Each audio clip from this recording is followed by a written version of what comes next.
So go ahead and put your hair back and sanitize those hands. You want to make sure you're always working with clean hands when applying makeup.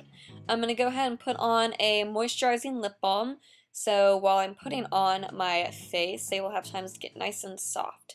So go ahead and apply a primer with SPF, because for this spring look, you're going to want to make sure you're keeping your skin safe from the sun.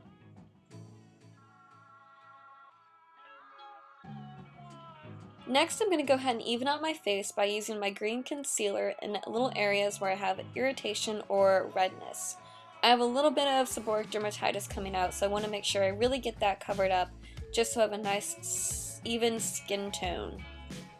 I'm going to go ahead and use my ring finger, which is my most delicate finger, to apply and blend out the green concealer all over the areas of my face that need concealing, hence the name. Next off, I'm going to use a refreshing BB cream. I'm here using my BOSICA one that has kind of a cooling effect. Here I'm just using a Kabuki brush. I like to apply BB creams with a Kabuki brush or my fingers. This is my Eco Tools one. It's my favorite one and gives a really natural finish. BB creams are great for the springtime because they have moisturizer, SPF, and they're just an all-around great foundation to use when you want to go outside to go to the pool or to the beach.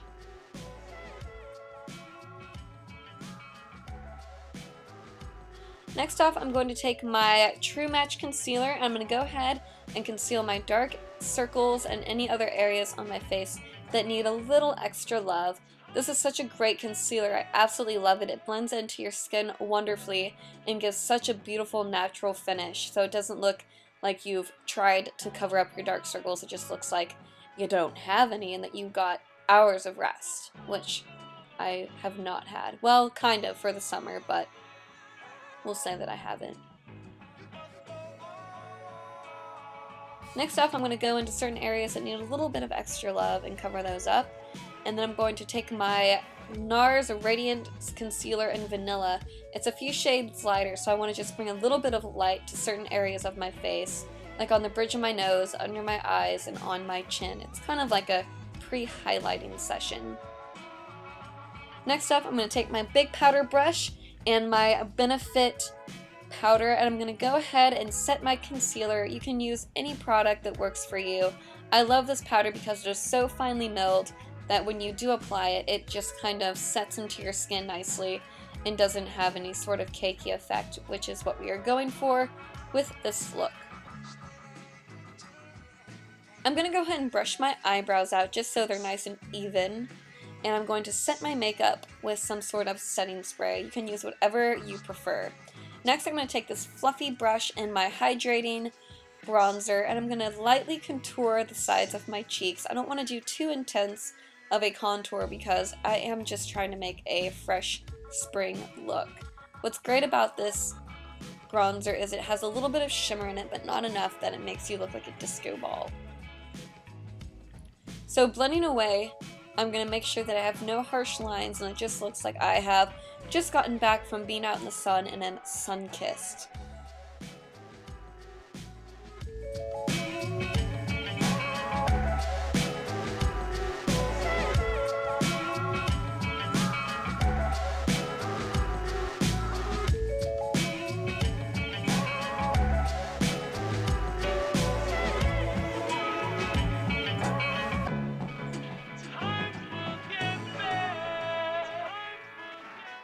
Off, I'm going to take a neutral kind of pink cream souffle blush and apply just a little bit to the apples of my cheeks. I'm going to go ahead and use my ring finger to blend that out very nicely just to give a very kind of natural flushed sort of look. What I love so much about this blush is how smooth it really is and how lovely it can blend out. Next, I'm going to take a large blush brush and I'm going to use just a little tiny bit of this coral blush just to give a little bit more of a springtime kind of glow to my cheeks.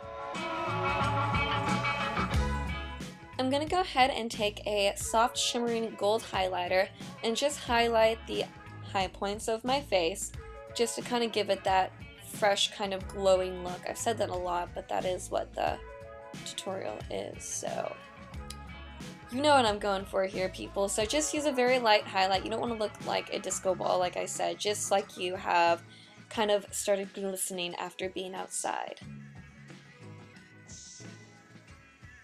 I'm going to go ahead and go back in with my powder brush and just blend everything out to make sure I don't have any harsh lines. Next, I'm going to take my favorite eye primer, which is the NARS eye primer, and use a shimmering gold kind of color to go ahead and highlight the brow bone.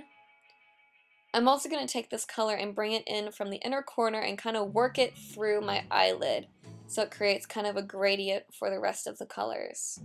Next, I'm going to take a matte brown and a fluffy blending brush and just run that through the crease. Using a matte brown in your crease is going to make it so your transition colors blend a lot more easily. Taking this coral color, I'm going to pat it onto my eyelids, focusing most of the color onto the inner third. Then I'm going to take a soft brown and I'm going to go ahead and put that into the outer V and blend it forward through the crease. I'm going to make sure I blend a lot with this look, so I'm going to go ahead and blend the brown into the coral just so it transitions nicely between the two.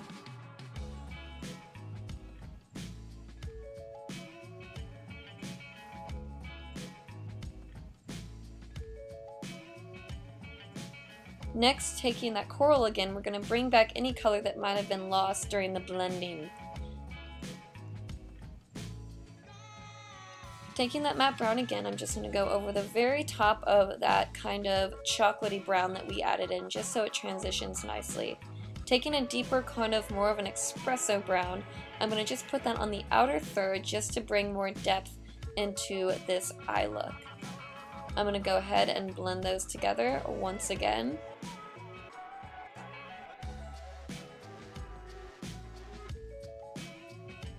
Lots of blending is involved with this look, let me tell you what.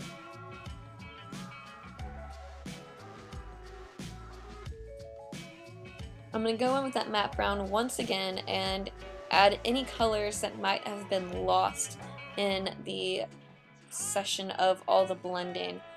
With that dark espresso brown, I'm going to go ahead and line my eyes with just a liner brush. Using brown as a liner is going to give the look a much more soft effect, unlike black, which gives it more of a harsher sort of look, which is not what we're going for. Using that shimmering gold, I'm going to highlight the inner corner of my eye and blend it out into the chocolate liner. Adding in that coral again that was lost, I'm going to use a gel liner, and that is also a chocolate, and I'm going to add a little bit more depth into that line.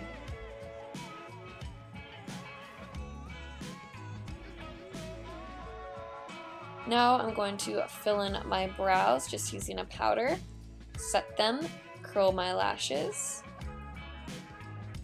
and I'm going to use a clump crusher just to make sure all my lashes are nicely separated.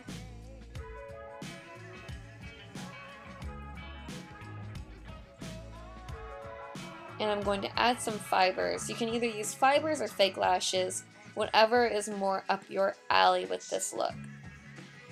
I'm going to go in for a second time with the clump crusher just to make sure that the fibers are coated with the mascara.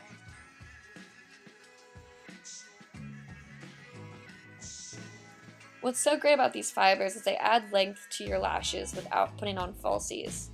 Using this telescopic mascara, I'm going to roll through my lashes. This rolling effect gives your lashes a very curled and full sort of look. Quickly, I'm going to go back in with my clump crusher and make sure everything is nice and separated. That's what I love about the clump crusher, is they comb through your lashes so nicely. Sorry about the lighting change, guys, but anyway, I'm going to go ahead and finish off by doing my hair and setting my makeup one more time. Go ahead and finish this look with my favorite coral lipstick and a little bit of gloss. And that is a completed look. Thank you so much for watching, guys, and be sure to tune in for my next video, and be sure to subscribe. Bye!